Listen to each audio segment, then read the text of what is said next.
Querido papai, querida mamãe do distrito de Tumbiara, que Deus te abençoe e te guarde. Eu sou o pastor Rafael Candelori, nós estamos aí cada quarta-feira trabalhando um assunto sobre família e hoje nós vamos falar sobre educação de filhos. O tema é como preparar filhos para o tempo do fim. Convido você a fechar seus olhos para a gente orar, falar com Deus nesse momento, para que a palavra gere em nós decisões. Vamos orar? Querido Pai, abençoa cada mamãe, cada papai aqui e que eles recebam teu espírito e sabedoria para tomar as decisões que são da tua vontade para os seus filhos. Nós oramos em nome de Jesus. Amém. Muito bem, eu estou aqui em casa, não tenho um estúdio profissional, é tudo muito amador, então não repare se você ouvir aí algum barulhinho, algum chiado, alguma coisa, tá bom? É porque nós estamos aí em pleno dia, né? Em pleno dia a dia e o amadorismo é grande, mas a intenção é boa, é de coração. Convido você a abrir sua Bíblia comigo em Êxodo capítulo 2. Êxodo capítulo 2, Nascimento e Educação de Moisés. Nós lemos assim: Foi-se um homem da casa de Levi e se casou com uma descendente de Levi. Ela e a mulher concebeu e deu à luz a um filho, e vendo que era formoso, escondeu-o por 3 meses. A história você conhece. Moisés foi colocado ali num cestinho de junco e ele foi levado pela margem do rio ali. A irmãzinha dele foi vendo onde ele estava, né? Até que a princesa, filha de Faraó, pega Moisés para ela mesma, para ela criar. Ela foi tocada por compaixão naquele momento. E o versículo 8, nós lemos o seguinte: Respondeu-lhe a filha de Faraó. Vamos ler o verso 7. Então disse sua irmã, a filha de Faraó: Queres que eu vá chamar uma das hebreias que sirva de ama e te crie a criança? Respondeu-lhe a filha de Faraó: Vai. Saiu, pois, a moça e chamou a mãe do menino. Verso 10. Sendo o menino já grande, ela o trouxe à filha de Faraó, da qual passou a ser ele filho. Esta lhe chamou Moisés e disse: Porque das águas o tirei. Amados, essa é uma história impressionante. E mais uma vez eu vou compartilhar aqui a tela para que vocês possam aprender melhor. E mães precisam ter visão. Pais e mães precisam de visão. Certa vez perguntaram para uma mãe que estava próxima dos seus 2 filhos, uma mãe bem visionária, qual a idade dos seus filhos? E ela falou: o de 7, o médico tem 7 e o advogado tem 4. Ou seja, ela já sonhou com o futuro dos seus filhos até na maneira de apresentá-los. Ou seja, pais e mães visionários. O que te orgulha nos seus filhos? Geralmente a gente se orgulha dos filhos por terem estudado, feito uma faculdade, terem uma boa profissão. Mas você não vai ver nenhuma mãe falando: meu filho ele é advogado, ele é doutor, ele é juiz, ele é aquilo outro, mas ele ainda bate na mulher. Não. A gente, ainda que tenha defeitos nos nossos filhos, nós gostamos de ressaltar as coisas boas, né? Pois é. Será que uma boa educação, uma boa formação acadêmica é tudo para os nossos filhos? Será que isso é tudo? Não para nós, queridos. Não para nós. Deus tem um propósito para a vida dos nossos filhos. E quando Deus nos dá um filho, o que Ele espera que nós façamos com esse filho? Que nós os tiremos das águas. Como assim? As águas, nós podemos fazer uma pequena aplicação, né? Nas profecias nós entendemos que águas são povos. Aqui no contexto de Êxodo não é isso que quer dizer. Mas de maneira alegórica nós podemos entender que os nossos filhos são colocados no meio de povos, no meio de multidões hoje em dia. Só que Deus tem o propósito de que você tire seu filho das águas da multidão. Porque a multidão não sabe para onde vai. Deus quer que você tenha uma visão para o seu filho, querida mãe, querido pai. Porque Faraó teve uma visão para o filho de Joquebede. A visão dele foi excluir o povo de Israel. Ele disse, ordenou Faraó a todo o seu povo. Ou seja, a Bíblia nos diz que Faraó ordenou ao povo dele. Ele não incluiu os israelitas como parte do povo dele, mesmo já estando com eles há cerca de 400 anos. Ele não incluiu os israelitas, ele excluiu os israelitas e falou para o povo dele, os egípcios: matem eles, matem os bebezinhos deles. Isso vai se repetir. Nós também seremos entregues pelos nossos próprios irmãos. Pessoas, vizinhos que hoje você considera de alta confiança, um dia vão entregar você, vão perseguir você. E aí, queridos, nós estamos tão entranhados com os valores egípcios que muitas vezes nem discernimos como ser pai e mãe nesses dias. Mas pense nos padrões de vida, padrões de educação, alimentação, tudo que nós hoje temos vivido e ensinado para os nossos filhos vem de onde? Vem do sistema egípcio. E muitas vezes nós não discernimos isso. Eu pergunto, quem deve tirar seus filhos das águas, dos padrões egípcios de educação, de alimentação, de moda, de entretenimento em que nossos filhos estão enfiados? Quem deve fazer isso?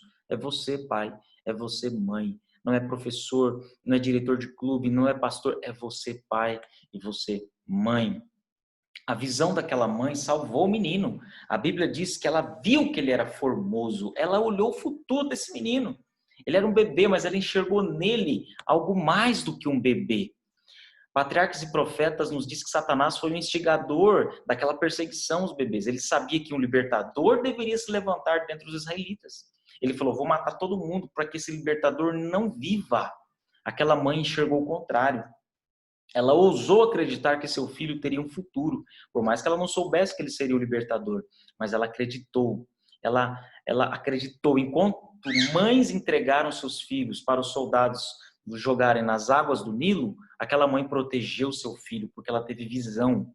Aquelas mães deveriam ter morrido pelos seus filhos, mas elas entregaram, simplesmente entregaram. Assim como tem hoje mães que entregam seus filhos a um sistema, entregam seus filhos ao que todo mundo faz, ao que todo mundo aprende. Não, mãe, não, pai, você não pode fazer isso. Como que nós jogamos nossos filhos nas águas da multidão atualmente? Em primeiro lugar, aceitando que eles não têm uma missão singular a cumprir. Meu filho vai ser qualquer um mesmo, ele só vai fazer uma boa faculdade, ser um bom cidadão. Ser bom cidadão não basta para o seu filho.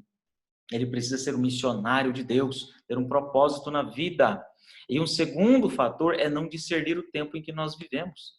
Tem muito pai e muita mãe que não enxerga que nós estamos vivendo em tempos emprestados. E eu quero dizer para você, o poder de uma mãe e de um pai que estudam os livros inspirados da Bíblia, o Espírito de Profecia, é muito grande, viu? Uma mãe e um pai que estudam, que compreendem o tempo, são um risco. Olha essa citação aqui. Os pais, crendo que o tempo estava se aproximando e que Deus levantaria um libertador para o seu povo, resolveram que seu filhinho não fosse sacrificado. A fé em Deus fortalecia seu coração e não temeram o mandado do rei. Olha só, eles enxergaram algo mais. Além de visão, os pais precisam preparar os filhos para impactarem o mundo. Se você tem uma visão para o seu filho, que visão é essa na vida dele? A visão de que ele seja alguém que vai levar Jesus para o mundo. Ele precisa ser mais do que um bom cidadão. A Bíblia nos diz que Joquebede, a mãe de Moisés, ficou com ele até os 12 anos. Só que a mãe egípcia tirou ele das águas, né? Ela até dá o nome dele de Moisés. E aqui nós vemos uma distinção entre as mães. Uma mãe tira o filho da água literal. A outra mãe tira o filho das águas da multidão ideológica. Joquebede, queridos, tirou seu filho da mesmice, da idolatria, da loucura de servir aos deuses do Egito. A mãe egípcia, por boa que fosse, por ter sido generosa e abençoada por Deus em tirar aquele menino da morte, ela só conseguiu tirar ele das águas mesmo. Então, calcule comigo, Moisés teve um impacto tremendo de Joquebede. Cada mãe teve seu valor, mas se Moisés tivesse sido criado pela mãe egípcia, seria um idólatra. Muito bem sucedido, por sinal, como sucessor de Faraó, mas não passaria disso. A mãe escrava, o livro Patriarcas diz que ela foi obrigada a entregá-lo com aproximadamente 12 anos. E o que ela fez para impactar esse menino pelo resto da vida nos 12 anos iniciais? A palavra de Deus nos diz que ela se esforçou por embeber seu espírito com temor de Deus, com amor à verdade e à justiça, e fervorosamente orava para que ele pudesse preservar-se de toda influência corruptora. Mostrou-se-lhe a loucura e o pecado da idolatria, e cedo o ensinou a curvar-se e a orar ao Deus vivo. Embeber significa sorver pelos poros. Ela colocou a palavra de Deus assim nos poros desse menino. Ela lia a Bíblia para ele todo dia. Ela realmente orava fervorosamente de tal forma para que quando ele chegasse lá, ele estivesse pronto para confrontar o Egito. E o Patriarcas diz que ele arrazoava com sacerdotes, ele discutia com sacerdotes, adoradores, mostrando a loucura de sua veneração supersticiosa a objetos insensíveis. Ele estava evangelizando os sacerdotes ao invés dos sacerdotes evangelizarem a ele. O que isso nos diz? Ele teria que ser sacerdote para depois ser faraó. Mas ele deu tanto trabalho para os sacerdotes que eles literalmente não quiseram mais que ele fosse faraó. Moisés ficou na corte até a idade de 40 anos, querido. Aí uma reflexão cabe a nós, né? Ele aprendeu muita coisa dos 12 aos 40. Ele tinha habilidade como chefe militar, ele era o chefe dos exércitos ali, era considerado um personagem notável. Historiador, poeta, filósofo, general de exércitos e legislador, não tem par, nos diz Eliomate. Agora, o que ele aprendeu no Egito? Aprendeu para a formação acadêmica, ele se tornou erudito, um cara inquestionável, mas isso não serviu para a sua salvação em si. Quando Deus quis salvá-lo e através dele salvar o seu povo, Deus tirou ele do Egito e levou para o deserto, levou para a quarentena de 40 anos. Então nós vemos uma distinção, uma mãe escrava com visão de mulher livre e uma mãe livre com visão de mulher escrava. Qual é a diferença entre as duas mães?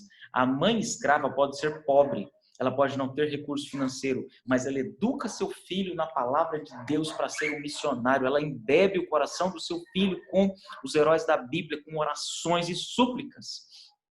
As mães escravas são aquelas que até podem ter esclarecimento, condição social, oportunidades, mas elas não imprimem o caráter de Deus no coração dos seus filhos.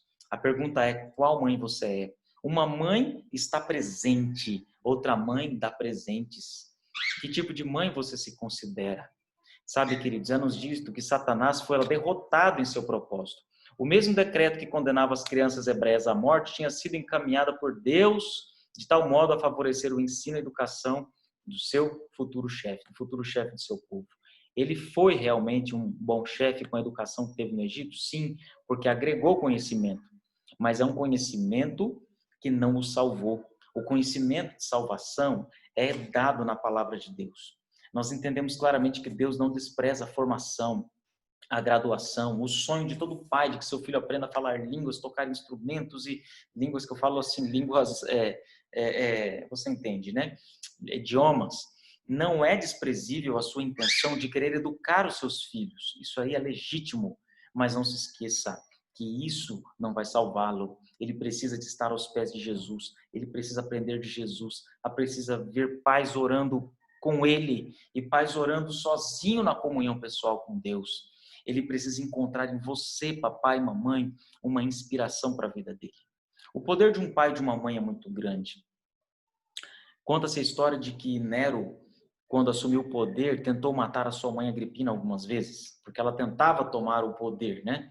E a história nos diz que certa vez ele pediu para colocarem lá veneno na bebida dela. Ela tomou a bebida e não morreu. Outra vez mandou seus soldados viajarem com ela por alguma longa distância e tocarem fogo no navio, pularem no mar e deixarem ela morrendo queimada, pois ela conseguiu nadar até a praia. E certa vez ele foi direto ao ponto, falou: vai lá e mata.